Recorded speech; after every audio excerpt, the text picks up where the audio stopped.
নমস্কার, আমি বিবেকানন্দ মণ্ডল, ই consultant, WB NGOs.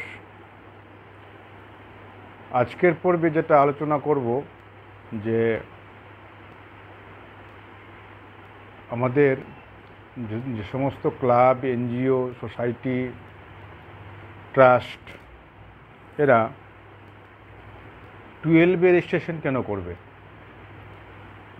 12 registration করতে হবে কেন? নিশ্চয়ই 12 রেজিস্ট্রেশনের গুরুত্ব রয়েছে। আগে আপনাদের জানতে হবে যে এই 12 রেজিস্ট্রেশন কেন করব, করলে কি সুবিধা। তো আপনাদের প্রথমে বলি যে বর্তমানে যে সমস্ত বড় organisation, club, NGO, society, trust রয়েছে, তাদের প্রত্যেকের বার্ষিক যেটা সাবস্ক্রিপশন বলুন বা আয় বলুন বা কেউ ডোনেশন দিচ্ছে, সেটা আপনাদের ব্যাঙ্ক অ্যাকাউন্টে ক্রেডিট হয়। এর নিশ্চয় একটা slab, IT department, income tax ডিপার্টমেন্টের একটা স্ল্যাব রয়েছে, তার উপরে হলেই, তার বেশি ইনকাম অডিট রিপোর্টে আসলেই তার 30% ডিডাকশন হয়। তো এবার সমাজসেবা কাজ করতে গিয়ে ওই 30% যদি আপনি ইনকাম ট্যাক্স ডিপার্টমেন্টকে দিয়ে দেন, তাহলে আপনি কী নিয়ে কাজ করবেন? আপনার আয়ের 30% প্রতি বছর ইনকাম ট্যাক্স ডিপার্টমেন্ট কেটে নেবে, যদি ইনকাম ট্যাক্স অ্যাক্ট স্ল্যাবের বাড়তি হয়। তার জন্য প্রত্যেক এনজিও ক্লাবকে 12 রেজিস্ট্রেশন করে নেওয়া জরুরি। এই 12 রেজিস্ট্রেশন থাকলে আপনার 30% কাটবে না।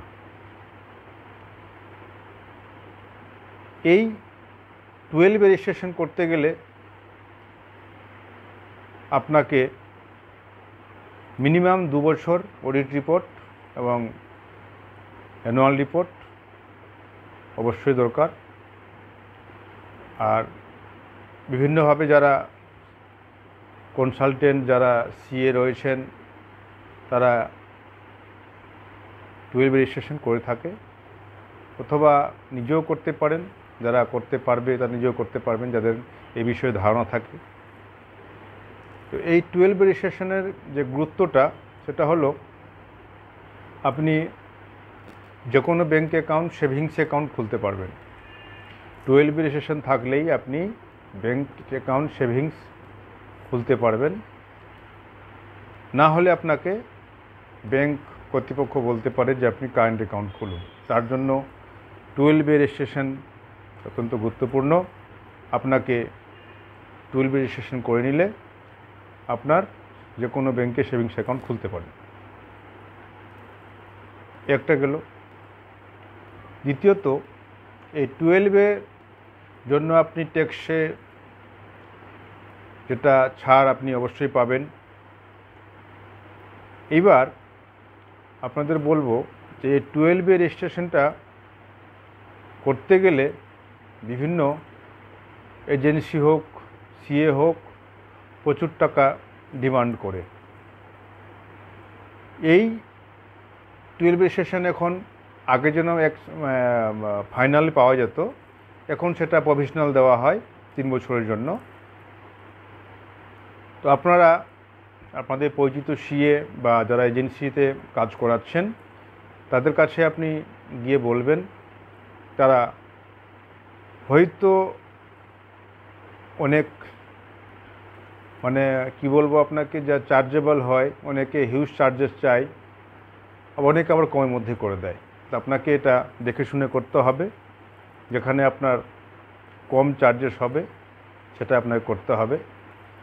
যদি কোনো রকমের অসুবিধা হয়, মনে করেন যে আপনি পাচ্ছেন না, কোথায় করব, বা প্রচুর টাকা চাইছে, তাহলে আপনারা অবশ্যই আমাকে মেল বা হোয়াটসঅ্যাপ করে জানাবেন।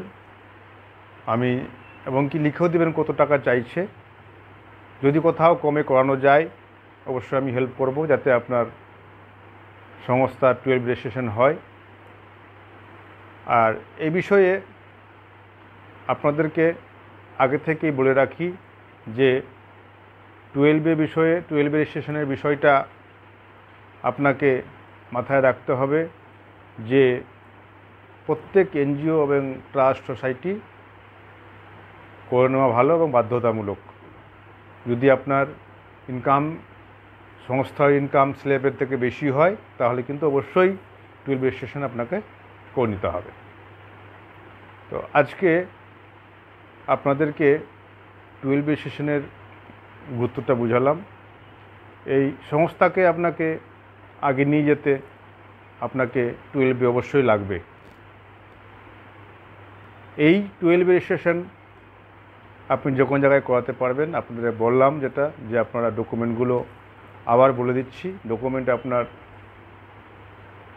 2 বছরের অডিট রিপোর্ট, আপনার ম্যানেজিং কমিটির লিস্ট, আপনার registration certificate, pan card, annual report, এগুলো আপনি দিলেই 12 রেজিস্ট্রেশন আপনি পেয়ে যাবেন। আপনারা নিকটবর্তী কোনো সিএ বা জানাশোনার মধ্যে অবশ্যই তাহলে চক্করে পড়বেন না, তাহলে প্রচুর টাকা চাইবে। আপনার জানাশোনা সিএ থাকলে আপনারা এটা করে নিতে পারবেন। তাহলে আজকে এই পর্যন্তই। যদি কোনো প্রশ্ন থাকে অবশ্যই টেক্সট মেসেজ অথবা হোয়াটসঅ্যাপ, ইমেল আর রোববার করে ফোন করতে পারবেন। নমস্কার।